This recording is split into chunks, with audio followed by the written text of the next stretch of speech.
Bueno, pois eso fixemos unha visita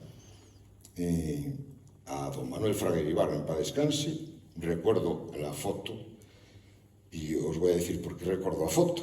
Recordo a foto porque cando viñemos aquí a rúa a contalo, a mitad da xente non o creía, fundamentalmente porque a foto de Fernando, a miña e Manuel Fraga, sale no diario La Región. Unha multinacional pretende instalarse en a rúa. Que ocorre?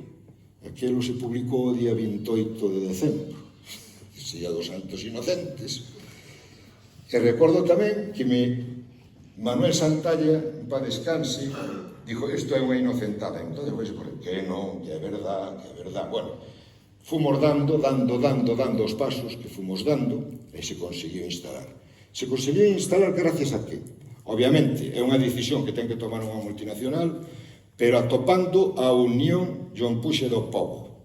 Sempre recordarei tanto a José Rodríguez como a Manuel Santalla, que foron os promotores daquela plataforma, así como, bueno, pois os que tivemos a fortuna de liderar naquele momento o Concello, eu e o ingeniero municipal,